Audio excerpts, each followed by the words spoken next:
All right, so the Money Max account program in detail, part 2.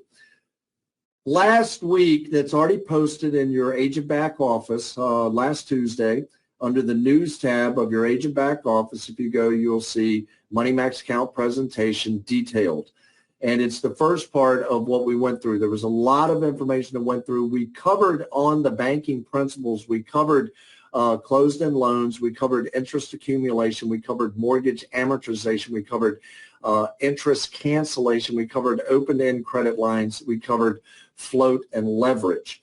Now, for those of you that missed the first part, the second part may seem a little bit out of context, but if you go back and listen to the first part, I'm going to blend them as seamlessly as I can, moving the first part to the second part. Tonight, we're going to try to get through offset accounts and strategic debt payoff. I'm going to try to complete both of those little modules for you so you have a clear understanding of those two.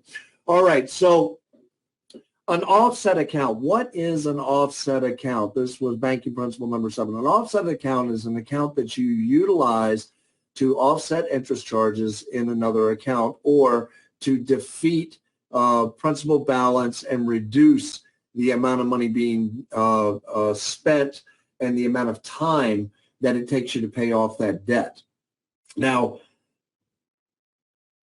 when we first started doing this back in the day, people would say, you know, we would tell them, have you ever thought about using a home equity line of credit to pay off your house? And people would say things like that is just absolutely insane. How could that ever possibly work? You know, you have variable rates on your home equity. Your home equity is a higher interest rate. Through the first part, the main thing that we see is that interest rate truly doesn't matter in the equation when you're dealing with the Money Max account program. And the best way to illustrate that is to just revisit float and leverage for just a moment. And that's the concept. If you had a major credit card and you charged up $1,000 on it, it wouldn't matter if it was 4% interest charge or 22% interest charge. If you pay that balance off before the end of the month, the interest charge is 0. Okay, so there is a way to use the bank's money interest-free.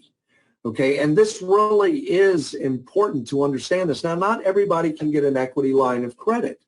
Not everybody can get lines of credit, and we'll talk a little bit more in depth about the checking and savings method. But the home equity line of credit allows you to kind of jumpstart the program. You can also do this with personal lines of credit, commercial lines of credit, secured lines of credit, unsecured lines of credit, credit cards, PayPal, checking and savings account, and some insurance products will fit into this model as an offset account. It's kind of like where you're parking your money. So your money is having the greatest impact for you rather than having the greatest impact for the lender or the bank.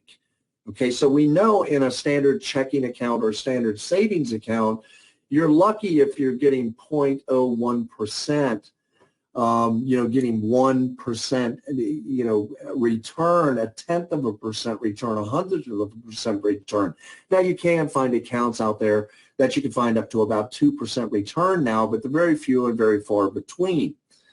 So the whole idea or the whole concept behind an offset account is why have your money sitting in the checking account where it's doing nothing for you, where it could be sitting in another location benefiting you. Now, banks, we talked about this last week a little bit, utilize sweep account technology. So rather than have your money just sit in your checking and savings account, when you go to sleep at night, they transfer that money, wire transfer, and they invest your money while you're sleeping. So they have access to your funds and investment and all of the checking and savings account card holders. Just think about that for somebody like Bank of America, how much money is being transferred and how much money is being invested in, a half a year period, say 12 hours in a day rather than 24 hours in a day, 180 days, 182.5 days out of the year instead of 365. So understanding this concept of an offset account is just understanding it's a better place to park your money, and then you can use the resource of this account to help you. You can use it to invest, to pay down debt. It's a strategy, and that's what you need to understand. Now, I made sure I was very clear about this last week. Please, what I'm teaching you here on these last two videos, don't try to repeat this to a client. I don't think I would show this to a client. I decided to break these down because we needed an educational piece on exactly how the Money Max account program came together, so I can assist those of you in the field that are seeing some success in selling the product but do not have a need to purchase the product. I'm trying to give you that aha moment in the best way I can by giving you every piece of information I know about each slide, so you can kind of format that and then come up with your own personal story. If we look at the basic concept of an offset account, this is where kind of the rubber hits the road. And I do want you all to know, when I finish this series, I am going to do a summation of everything I've said, pointing out the most integral pieces and how they come together for something like a napkin presentation with this product as well. So let's say we have our $200,000 mortgage, and that represents our closed-end loan. Remember, we learned that last week. And then we have our offset account, which could be our savings account or a line of credit. And if it's a line of credit, like a HELOC or something like that, then it would be an open-end line of credit. In this scenario, what we're using is an open-end line of credit, one type of banking product, against a closed-end loan, another type of product. The closed-end loan representing the mortgage, the open-end line of credit representing the line of credit you see on the right. So the question is, we've gone through and showed last week how we could apply $5,000 at the beginning of that mortgage directly to principal, and by doing that, we would save $23,304 off the back end of the loan, and we would advance the amortization schedule of 23 payments, which would basically mean we would wipe out 23 payments of interest, and when we make our next payment, we'd actually be making the 23rd, 24th payment in the amortization schedule rather than making the second payment. So all of your benefit of interest savings is on the back end of the loan, but the initial benefit of paying down principal and advancing the amortization schedule is on the front end of the loan. So the question becomes, okay, that's a great concept, but where do you get the $5,000?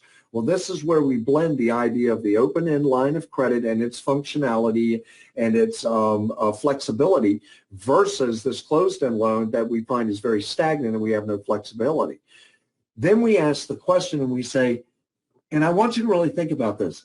In your world, before you were introduced to the Money Max account program, using 10% money to pay off 6% money, does that make any sense at all? I really want you to think about that. In any other situation, would you ever think of using a 10% credit card to pay off a 6% credit card? No, you wouldn't. But the idea is interest rate does not matter when you're operating inside of the system. So here's what happens. We've got our mortgage at 6%. We've got our HELOC at 10%. What if we borrowed the $5,000 from our line of credit and paid that to our primary mortgage? Now, the reason the balance goes down to $194,800 on the mortgage is, remember, we made our first payment of $1,199.10, and then we added an additional $5,000 to principal. So that's the adjustment in balance of $194,800. If you look at the amount owed on the left and you look at the amount owed on the right, we still basically owe the same $200,000, less $199.10 of principal from our first payment.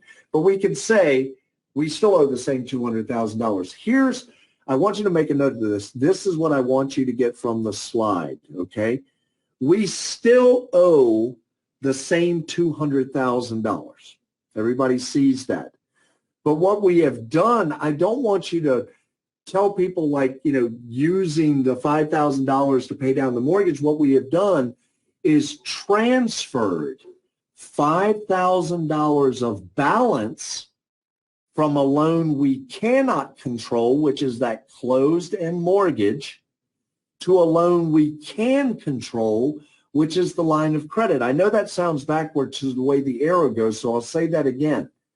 What we have done is transferred $5,000 of balance from a loan we cannot control, that's the closed-end mortgage, to a loan we can control, which is the open-end credit line. By doing this, we have more control over that $5,000 of balance, and we have affected the balance on the mortgage, okay? So I hope that piece makes sense. By doing this, we have saved $23,000 off the back end of the loan. We've eliminated 23 mortgage payments, and the monthly payment on $5,000 at 10% interest is actually $41.67.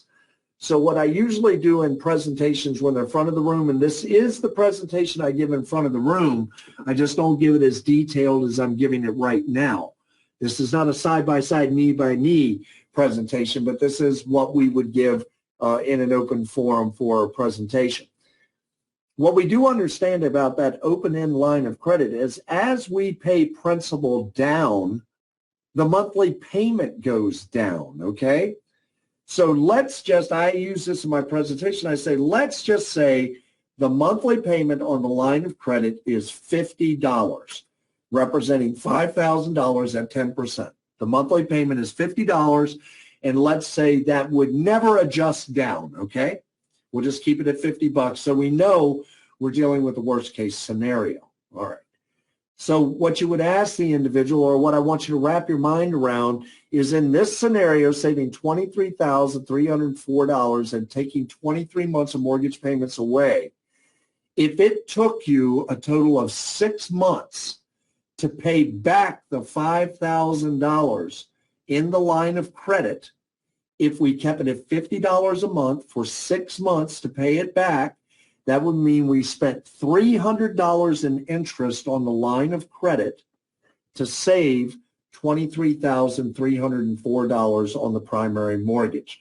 Does that sound equitable to you? Of course it does. Okay, let's say they say, well, I couldn't pay it back in 6 months. It would take me a year. Okay, so let's go back to $50 a month. The payment never goes down, worst case scenario. If it took you a year, then that would be $600 in interest you paid on the line of credit to save $23,304 on the mortgage. Does that still sound equitable? And the answer would have to be yes. And so then I just say, okay, look, let's just make it ridiculous. Let's just say you had a bad 5-year period, and it took you 5 years to pay the equity line of credit back, the full $5,000 at $600 a year over 5 years. That would be $3,000 in interest you paid on the line of credit to save $23,304 on your primary mortgage. Does that still sound equitable? The reality is, if you did that, there is no way that it would take you more than 30 years to pay back the $5,000, and you've already benefited $23,304 by just doing it one time. So the real thrust of what you're trying to get across here is interest rate does not matter inside the system. What matters is how the money is being used and how the money is floating, okay? So we understand this principle now of the 5,000 going over and why that works. But what I want you to see is, remember float and leverage. What if we have our budget that is set up, which we went over our budget last week, that our person makes $5,000 a month and spends $4,000 a month, okay? We have done the transfer of the $5,000 from the line of credit to the mortgage as a payment, reducing the mortgage to $194,800, leaving us with a balance of $5,000 on our line of credit. Now what ends up happening is we end up getting our paycheck that equals $5,000, and instead of taking our paycheck and just putting it in the checking account where it's doing nothing for us, we deposit the money in checking, and then we make a payment to the line of credit with our entire paycheck for the full $5,000. Now, I know a lot of people are going, oh, man, well, then, you know, what if something happens? What if I need that money? It's a line of credit. You can get the money back out, but what you have effectually done is you've saved $23,000 on your mortgage, okay? Now you've deposited your $5,000 balance on your 10% HELOCs. If the balance on the HELOC is zero, remember that open-end credit line views the daily balance.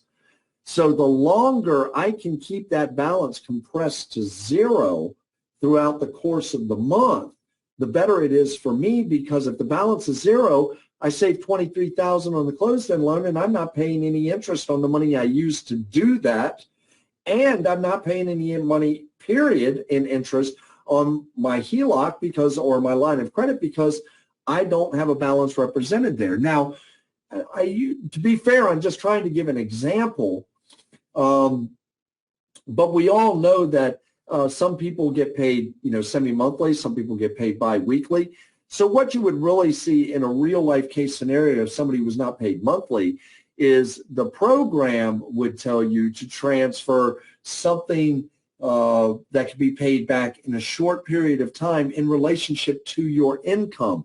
So it might tell you in the first couple months, transfer $2,500 over to the mortgage because your paycheck is $2,500. So you transfer the money over to the mortgage, you get your paycheck, and you compress the balance to zero. You pay a couple bills throughout the month, and that's where float comes in, because now what you do is set up your program or set up the system so that you have one major credit card. I have found that Chase Sapphire Visa is the best credit card I've seen if you like rewards points, Sky Miles, things of that nature. Cap One also has a really good rewards and Sky Miles points card. It's up in the 3% range. So now what you're doing is you're really working the full implementation of kind of the system, but you don't have to work every piece of it. You don't have to have every piece in place to start. But I want you to think about this. If I put my $5,000 paycheck on my line of credit and then my living expenses are $4,000 and I use my credit card throughout the month, that means for 26 to 28 days out of the month, I am not being charged any interest on my line of credit, okay? When I get my credit card in the mail, my bill for $4,000 right at the end of the month, I'm going to write one check from my line of credit or do one transfer from my line of credit and pay my credit card off to zero. So now let me ask you, how much interest am I now paying on my credit card? Zero. It wouldn't matter if it was 8% or 22%. If I make that one payment and I pay that back to zero, if I pay it off, then I don't pay any interest on that. My credit card balance pops up at the end of the month to $4,000, as we can see here, in relationship to my $4,000 of living expense, the credit card I paid off. But what's going to happen? I'm going to get another paycheck. I'm going to make another payment to the line of credit. I'm going to go back through the float procedure, and I'm just going to rinse and repeat, rinse, repeat, rinse, repeat. Now, I'm showing you the concept with very basic round numbers. The beauty of the program is that it defines it down to the very penny of what is exactly the right amount of money for you to move to take advantage of your interest cancellation through the utilization of an open line of credit, or if you're using a savings account, the same thing, taking advantage of that, utilizing the credit card to float through the course of the month so your money can sit in the best position possible, either earning you money or canceling interest for you. Okay, so in that concept, that is our broad concept of the Money Max account program and how that comes together, utilizing the concept of a line of credit with interest float on top of it. Now, I have people that are doing variations of this. I have people that, we have people right now that have a multi-million-dollar mortgages. So, their funds transfers are hitting them at $60,000 a month. So the program is detailed and tailored to you individually to start where you need to start. That's the point that I really need to make. Everyone is trying to get to the point of what you see on the screen right now. So if you're in front of a client and they've got a bunch of credit cards, you don't see any line of credit, and you know they're maxed out, you probably don't want to, take them down the whole path. That's why I say I wouldn't necessarily give this presentation knee to knee with somebody. You don't necessarily want to take them down the whole path of how the HELOC works and all that. You probably want to show them a Jane and Katie video and then get them into an analysis, or show them the Jane and Katie video and then do a demonstration for them, or show them the Jill and Kathy video, or show them the quick demo video, or something that exposes them to the product and the basic concept. But this concept, the reason I'm teaching you this is the basic concept that made United First Financial go, just through the roof. This is the most viable way to operate the system, and this is the system in its maturity with one last piece missing. See, many people have to start off with the program with just checking and savings, and that is fine. But they're pushing to be able to pay down debt, to improve their credit, to put themselves in a position to be able to get a line of credit, to put that piece in place. Now they operate with that piece inside the program, and they're pushing to pay off and free up their credit cards and get them in a position where they have a float credit card that they can use. This is the optimum with one piece missing, and that is the wealth building and the wealth accumulation. I cannot give you an ETA, but I know that we are working on that. I know that is coming. I know that is something that we are diligent on, and that will be the full maturity of the Money Max account program. Will be incorporating, helping you move from checking and savings to using lines of credit, to paying off all of your debt, to truly understanding how money operates, to giving you options moving forward for what you do with all that money that you save and interest charges with this program. I've been doing this program now for the company. I'm going on now almost 20 years. And I've never seen any program like this. And I've never seen any program that cannot be beaten because it's mathematics. I've never seen a program that interacts with the client in real time. And I've researched every program on the market that can actually lead and follow you. And that's something we're going to get into a little bit later into the presentation. I wanted to go into strategic debt payoff for you real quick. And this is where I'm probably going to stop tonight. Which one would you pay off first? There was a slide out there for a long time that talked about factorial math and talked about how many different combinations there are to paying off debt. Well, if you break it down, really get nitty gritty, yeah, there's a lot of combinations, but it doesn't follow the grid of factorial math. Because with a program, yeah, you may have 7 different options here.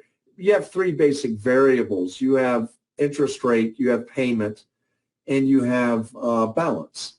And so when you're in a scenario like this, that idea that somebody couldn't figure out something similar to help pay their debt off, that's ridiculous. The idea is, what you're telling people is that we've already broke the code, that we are going to maximize it for you.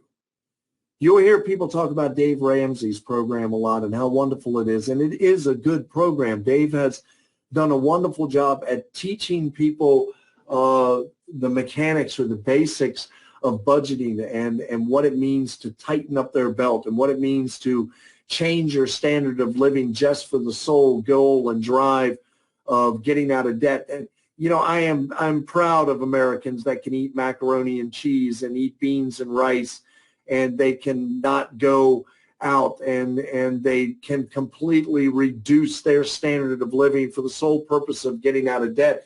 It shows great discipline, and it shows great masochism when it comes to a program like this. Because why would you put yourself through that when you can get out of debt and maintain your current standard of living? You could sell your own home, but you go through a lot of arduous tasks doing it if you're not a realtor. You would lease that out to a professional. You can get in shape. Okay, and you can do it right there in the comfort of your own home with videos. But if you really want to get in shape and push yourself, you'll get a trainer at the gym.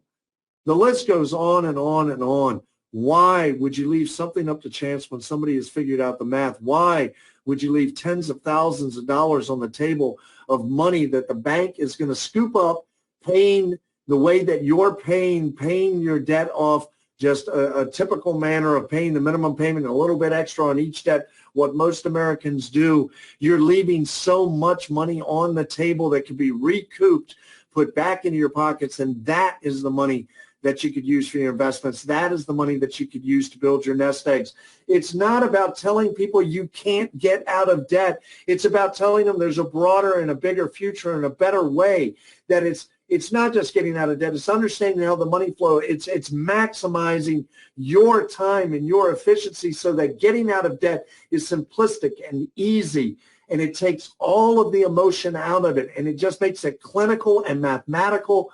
And once you get those principles down, it's not about changing your lifestyle or your budget. If anything, most of our clients see an improvement to their lifestyle if they set up the program correctly and designate things like if they like going out to dinner, and designate if they have a hobby, and actually put the way they're living their life in the program, the reality, not what you would do with the budget, not what you think you can do, not sitting down at the table and saying, well, honey, maybe we don't have to spend $100 this month on DVD rentals. Or no, it's not that. It's sitting down and writing down what you really do. Getting the clients write down what they really do, what they spend their money on, and building their analysis off of that reality, so that when they see it in their face and they see they can take 15 years off, 20 years off, whatever the number is, they can save $100,000, $500,000 in interest. It's reality. It's their numbers. You're not trying to tell people they can't do something like this on their own. You're trying to tell them that they can't do this as effectively on their own, that we are there to partner with them. We will come alongside them, that this program has a 15-year proven track record utilized by people like CPAs, financial planners, insurance agents, mathematicians, bankers, brokers. The list goes on and on and on. We have everybody from ditch diggers to presidents of major companies. So at the end of the day, why would you take the time to go through all of that? You would spend more money refinancing and paying your debt into a consolidation and a refinance than you ever possibly could purchasing our program. I'm trying to give you a couple points of reference of why we have brought the slides up to this point. Where we are right now is to say, why would you do it? What is missing from you doing it yourself? No one has the systems to do it themselves. No one has the time to do it on their own. It's too complicated to do manually for most people. It's too complex to navigate for most people. You have no strategic payoff. You're just willy-nilly. When you talk about that slide with strategic debt payoff, I love telling people this. When I'm in large rooms, I ask people to write on a piece of paper which one of those debts, I'll go back to that slide real quick for you. Which one of those debts would you send money to? Which one of them would you pay off first? How much money would you send based on your income? And you know that I typically get every one of those debts written down on a piece of paper, or somebody identifying those debts, because if you know that they're all between 6 and 7%, they're pretty close in balance. The only one I don't see a lot is the mortgage. But I always get people saying, oh, I'd pay off the car first. And I get people saying, no, I wouldn't pay off the car because I'm probably going to trade it in. I'd pay off my Visa bill first. Then I got other people saying, no, I'd go for the trailer loan because the payment's probably lower. I'd pay. Here's the reality. This slide, the point you're trying to make is you're guessing. And even the gurus of the marketplace, the Susie Ormans of today, the Dave Ramseys of today, they do not give you any math whatsoever to back up their claims as to why you should pay off, what you should pay off. They say from their experience, this is how you should do it. And if you listen to Susie Orman and you listen to Dave Ramsey, they are in two totally different houses when it comes off to paying debt and accumulating wealth.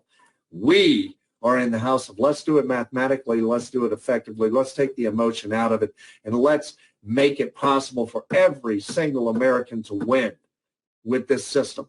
And that's what we have done. by taking all of this out of it, because we have the answer, because technology has finally caught up with the first and only financial GPS. And that's where we're going to stop this evening. We are going to go into a part 3.